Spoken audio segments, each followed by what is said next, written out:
Hello, everyone, and welcome back. It is Tuesday, June 20th, 2023. We're picking up our Monday show on Tuesday because we were observing Juneteenth, the federal holiday.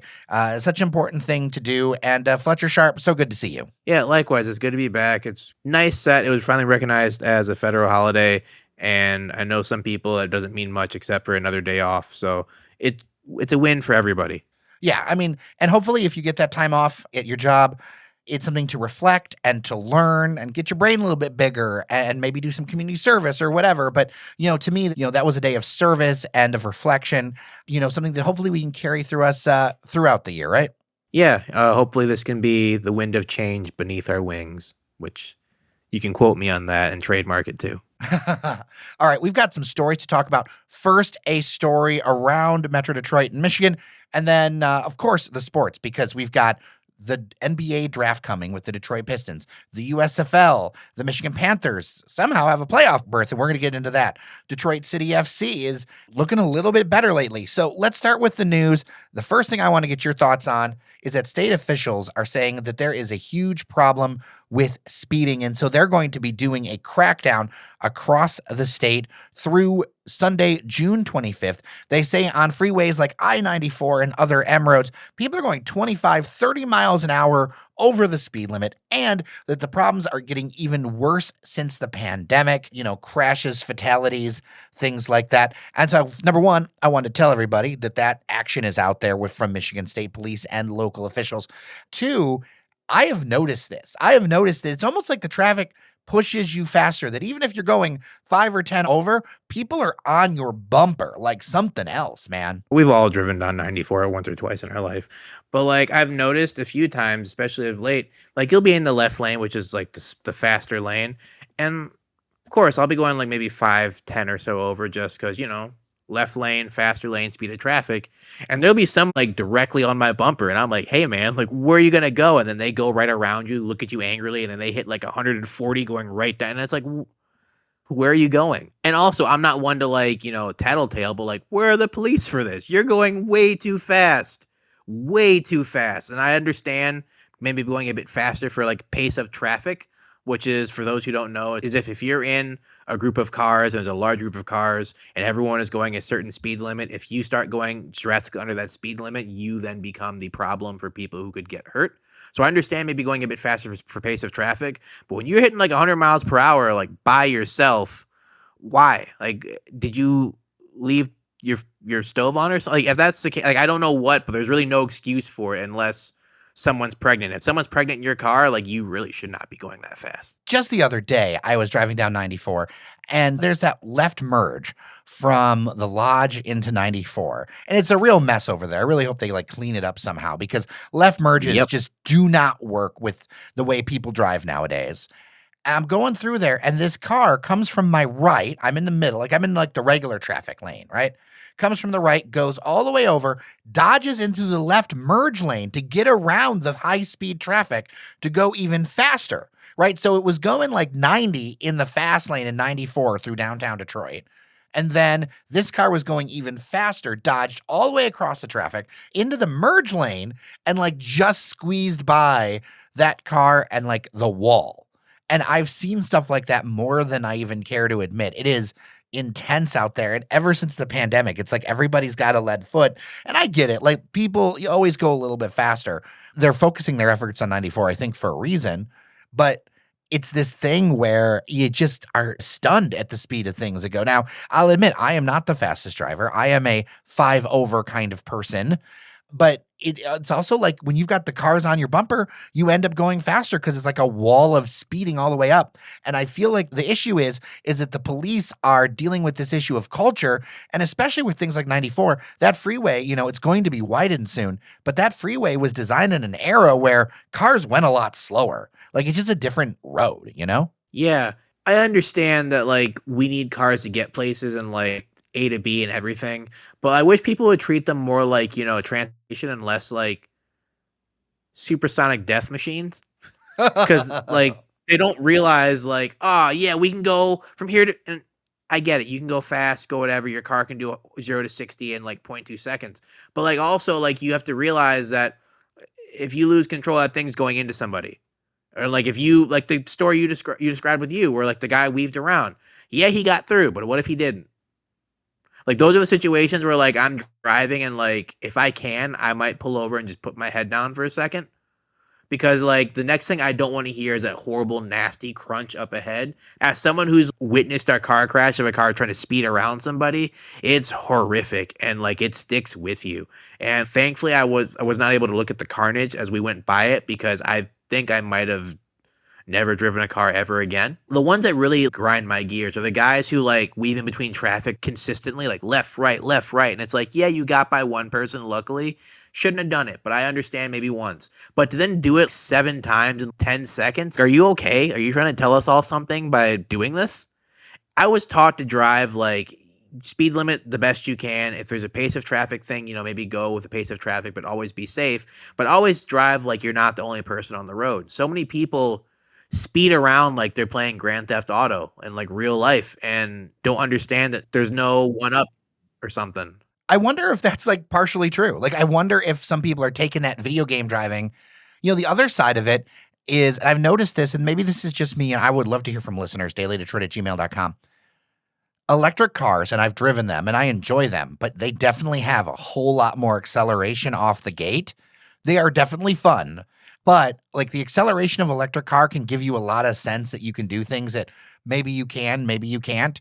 Because I don't know if you've ever been behind the wheel of one. I've been behind the wheel of a few, and you hit that pedal in sport mode and holy crap, like the torque on that thing is intense. And it definitely could give somebody the sense that like, hey, I can just fly. See, I would understand if it was only electric cars that were doing it. I'd be like, hey, put some more regulations on those. But like I've seen people with Camaros speeding down 94. I've seen people with busted old 1998 red Chevy pickups. I've seen someone with a baby on board sticker like weaving between. I'm like, what are you doing?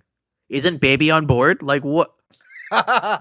Nobody puts baby in a corner. And again, I'm not going to sit here and say that I'm like the most angelic, perfect.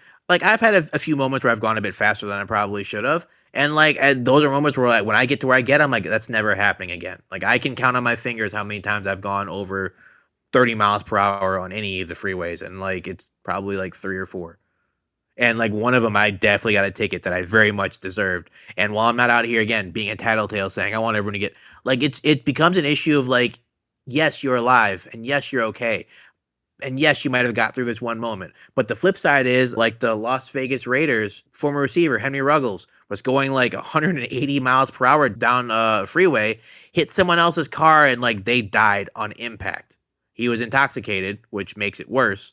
It's still very bad to be going that fast in a residential area where like people, maybe they're not living, but people are like existing. It's not just you on some test track. You're in the public. Well, one of the things we're going to do on a future episode, and I'm not going to get into it here because we got a lot to talk about, but the concept that streets are for people. And when I put that out on Facebook, oh my gosh, I did the mistake of doing that with a street rehab in Macomb County. Like I commented about something in Roseville where they want to redesign it so that the semi trucks don't roll over the sidewalk. And people were mad at that. And I was like, but streets are for people, right? Like the businesses and things like that. That got people upset. So one of these days, we're going to do an episode on that concept, which is, I know, foreign to many, but I think it should be introduced so that the idea that, yeah, you're going to be in your car. Yeah, you're going to do stuff, but also looking at ways where, it's a more peaceable thing. And, these issues are not just happening on 94. They're happening on M roads. They're happening all over Metro Detroit. So it's something to take a look at. And I wondered what the results of this enforcement will be or if it'll really make a difference. I don't know. I'd love to hear what you think. dailydetroit@gmail.com. Fletcher, let's get into some sports because the Pistons, it is decision day this week. The NBA draft, much talked about, is upon us. Do the Pistons have the chance to make some major moves? Are we truly sad about the 5th pick? Do you think that they're going to trade it out? What are your thoughts? I hope they draft somebody because the only trade I've been seeing the Pistons looking to make has been for Zion Williamson, who 2 years ago I'd be like, yeah, I know he's often injured, but yeah, that's explosive. But this has been a terrible offseason for him for many off-the-court reasons. He's also hurt again. So, like, I don't want to trade away a potential top prospect for someone who could be one of the most impactful players in the country if he was healthy. because he's not healthy, and he's not been healthy long enough in 3 or 4 years. Like I don't want that. That's wasted money. That's give that to charity and they'll be fine. So I hope the Pistons, when they have the 5th pick, I hope they keep it. Hope they honestly draft Cam Whitmore. I've mentioned him before. Freshman from Villanova, small forward, 6'7", 230. Very solid guy. He's not going to be a superstar, but he could be an impact player. He could be a starter, maybe an all-star in this league potentially. I'm not saying he will with the Pistons, but I think his role right now would be to come in, nice build with the core. At worst, if it doesn't work out, become trade assets later. But I think he could be a very impactful player with this Pistons team.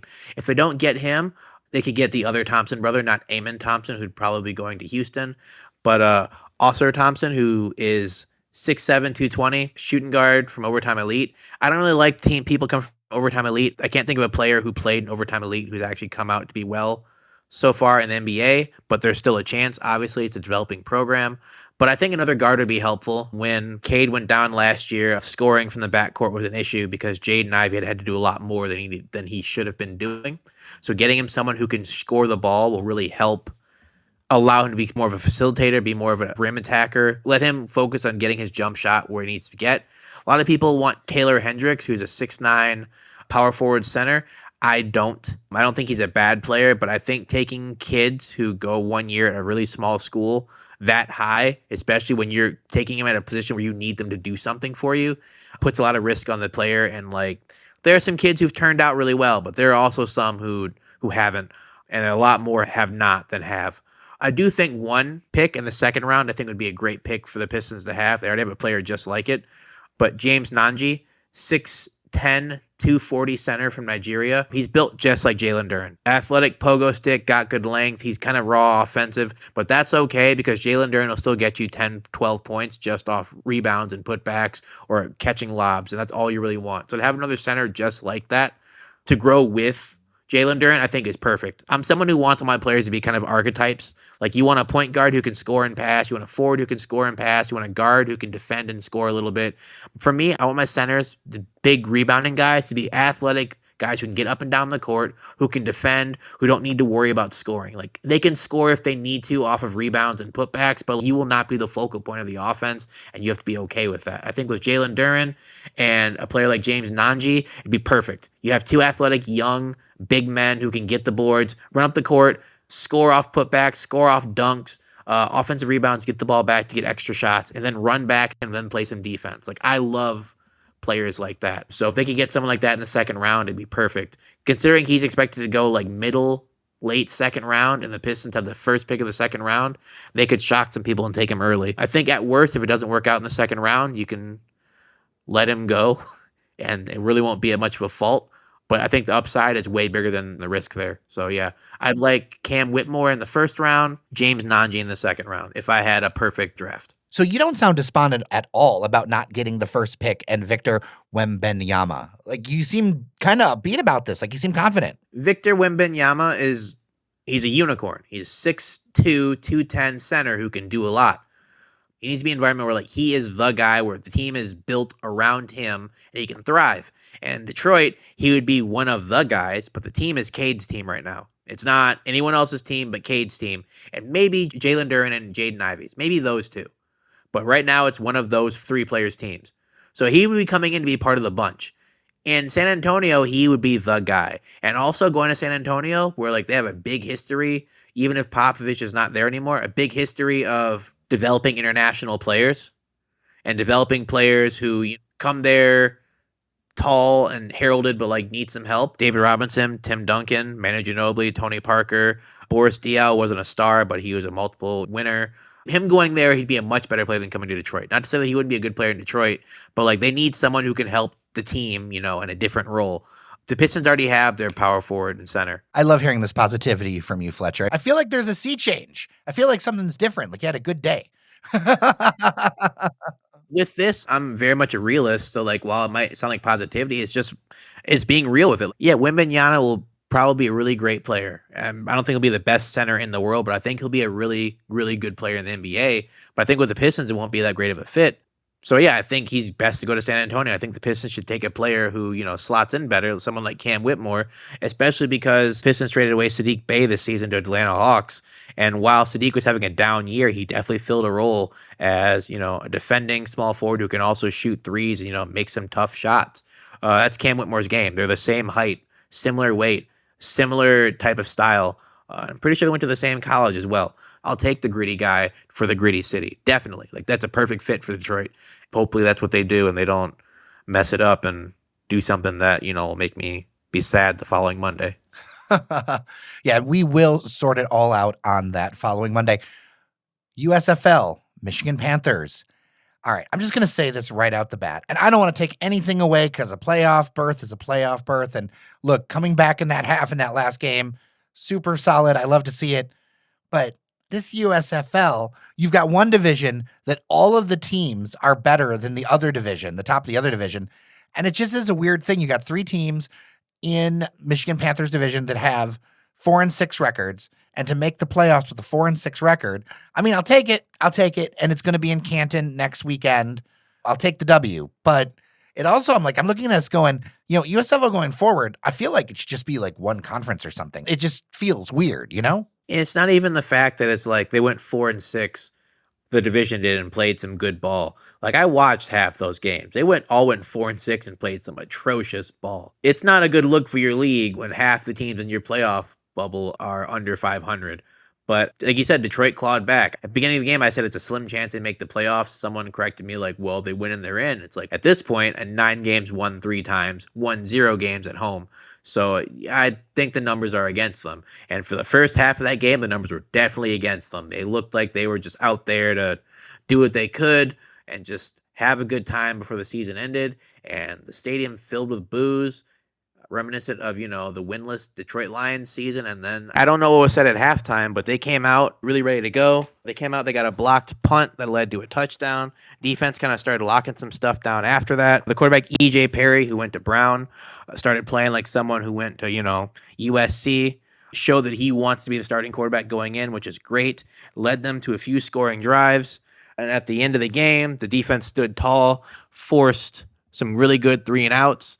And all that was left to do is just, kneel down. And the fans were excited. The fans were really geeked. But to your point, 3 teams being 4-6 in your division, it's not bad. So in this playoff format, we're up against the Pittsburgh Maulers down in Canton on the 24th. I mean, here's the deal. I know there are deficiencies, but when you've got 2 4-6 teams, I think anything can happen, especially looking at this match. I don't have any illusions that against New Orleans or Birmingham, it's a very tough climb against the South Division. But for that North Division semifinal, look, anything's possible at this stage with 2 4-6 teams, in my mind. I mean, no, in my opinion. They played Pittsburgh twice this year. Scored a total of 14 points while giving up 23 in one game and 19 in the other. I think that they're probably going to lose that game by scoring 1 touchdown and giving up a lot more than 1 touchdown. I do think they looked energized, and that's great. But this league, everything's kind of held true to form. They beat Philadelphia earlier. They beat Philadelphia now. They haven't beaten a team and then lost to said team, or won a game and then lost against said team. Well, they did that once in New Jersey, but they lost in New Jersey first. I don't really have faith they're going to beat Pittsburgh. I don't. But I do think it's a success, even if you do finish 4-6. It's a success to make the playoffs. Even if there's only 8 teams, because there are 4 teams who didn't make the playoffs. Yeah. I don't see them having a game in the final and Canton. I see their season ending with, a final score of something like 21-7 or 22-7, which is unfortunate. But again, they can build off this for next year and hopefully finish above 500. Because, last year they finished 2-8, didn't make the playoffs. This year they did. Maybe next year it's above 500. That would be great to see. And I know that Detroit is football crazy. So, yeah, it's definitely been a good thing to cover, and we'll talk about it a little bit more next week. Before I let you go, of course, we have to talk about Le Rouge. Detroit City FC tied Memphis 901 FC 0-0. A much better performance than when I saw them down in Memphis the last time. And I got to say, I feel like the team is starting to turn the corner. I'm feeling much more positive than I did a few games ago. I feel like there has been progress made. Now, I know not all the teams have been the best, but you know what? That tie against Memphis, that was one we came into where it's like, oh, this might be a little bit more difficult.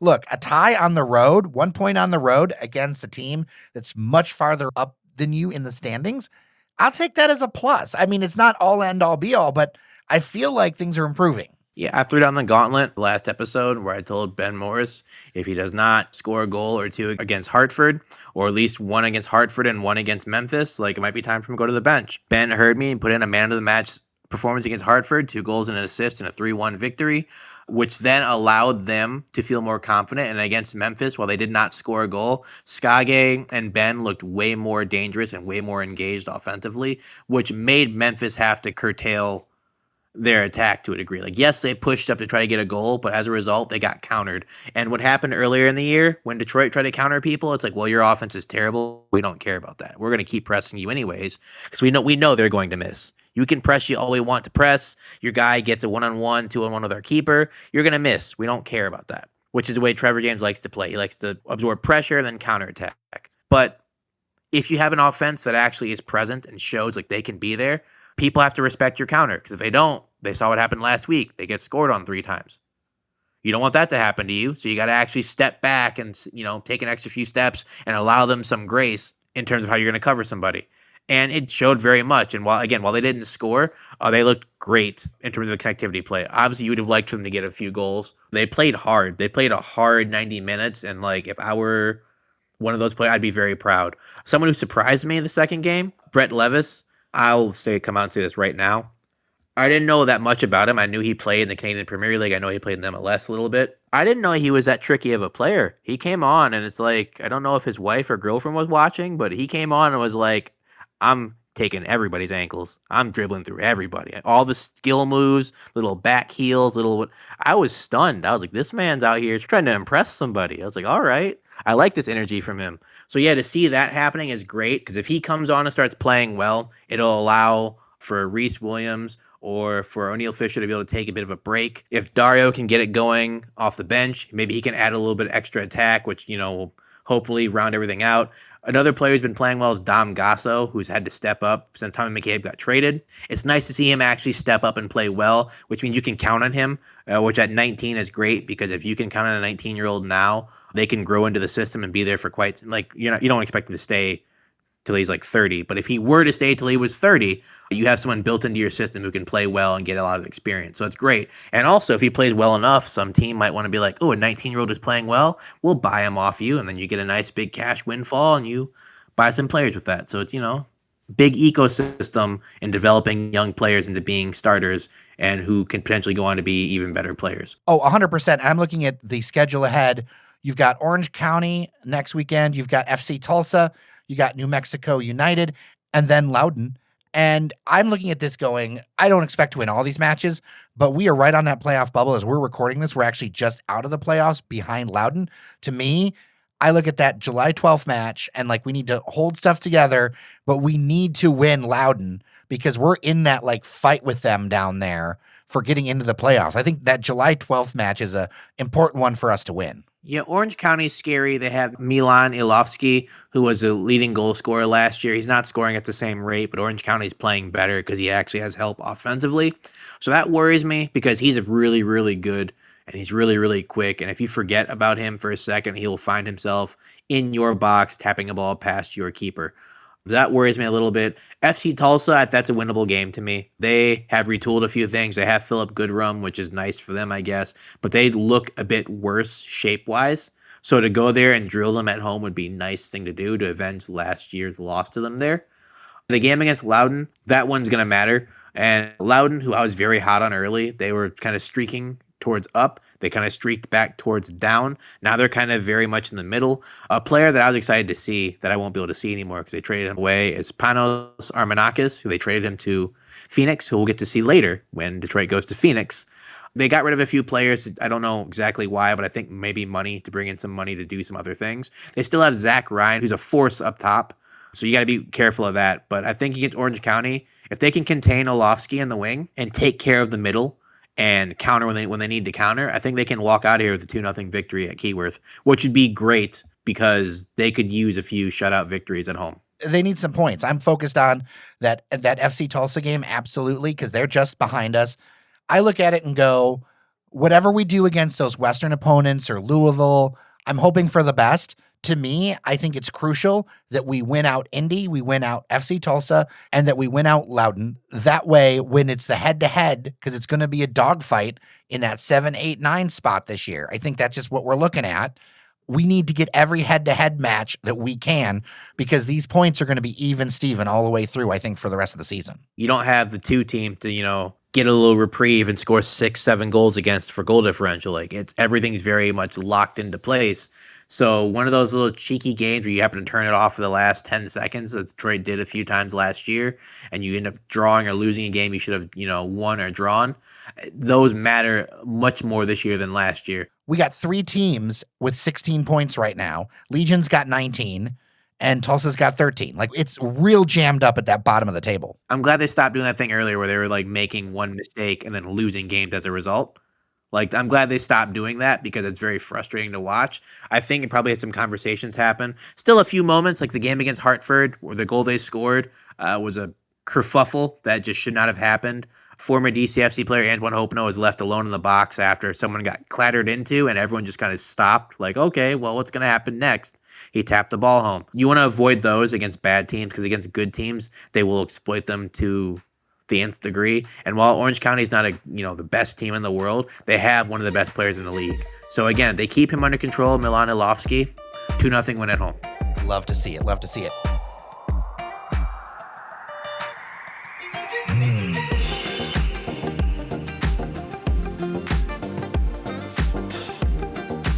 I also would love to see you at our happy hour this Wednesday, June 21st, both alcoholic and non-alcoholic options at Castalia.